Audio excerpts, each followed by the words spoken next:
समाजवादी पार्टी जिंदाबाद जिंदाबाद, अखिलेश यादव जिंदाबाद जिंदाबाद, सुभाष वाल्मीकि जिंदाबाद जिंदाबाद। जी हाँ दोस्तों, 31 विधानसभा क्षेत्र चंदौसी के भावी और प्रबल दावेदार जो समाजवादी नीतियों को घर घर तक पहुंचाने के साथ साथ हाथरस गैंग रेप के मुद्दे को सर्वप्रथम उठाने वाले भैया सुभाष वाल्मीकि के हौसले को बुलंद कर आदरणीय अखिलेश यादव को यूपी का पुनः मुख्यमंत्री बनाने में सहयोग प्रदान करें।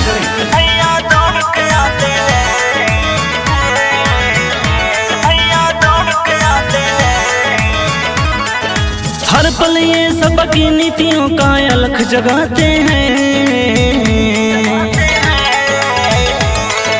हर पल ये सबकी नीतियों का अलख जगाते हैं।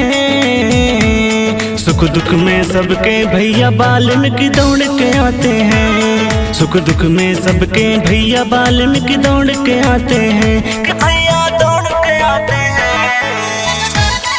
समाजवादी पार्टी जिंदाबाद जिंदाबाद, अखिलेश यादव जिंदाबाद जिंदाबाद, सुभाष वाल्मीकि जिंदाबाद जिंदाबाद।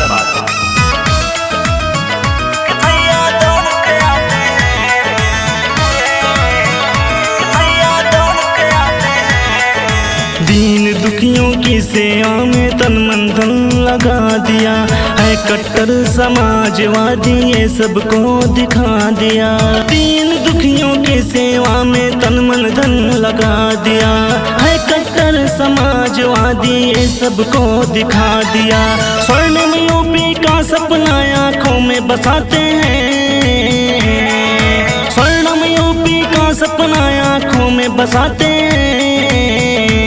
सुख दुख में सबके भैया वाल्मीकि दौड़ के आते हैं, सुख दुख में सबके भैया वाल्मीकि दौड़ के आते हैं, कि भैया दौड़ के आते हैं।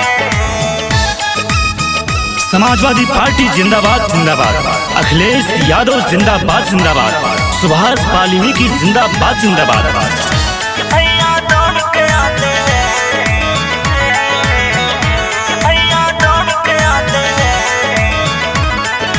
विधानसभा चंदौसी संभल में जन जन की पुकार है, बूढ़े नौजवान बच्चे बच्चे की ये ललकार है। विधानसभा चंदौसी संभल में जन जन की पुकार है, बूढ़े नौजवान बच्चे बच्चे की ये ललकार है। बन के मेले आएंगे सब लोग बताते हैं, बन के मेले आएंगे सब लोग बताते हैं।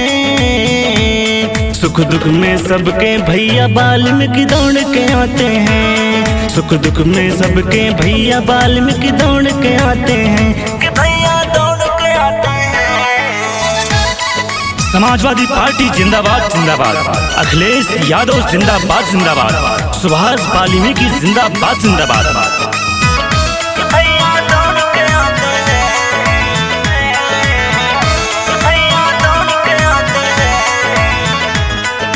अखिलेश जी को सीएम बनाने को लोगों ने ठाना है, सुख दुख में अपने साथी को जनता ने पहचाना है। अखिलेश जी को सीएम बनाने को लोगों ने ठाना है, सुख दुख में अपने साथी को जनता ने पहचाना है। पिंटू कभी हर अक्षर अक्षर गीत सजाते हैं, पिंटू कभी हर अक्षर अक्षर गीत सजाते हैं। सुख दुख में सबके भैया वाल्मीकि दौड़ के आते हैं, सुख दुख में सबके भैया वाल्मीकि दौड़ के आते हैं।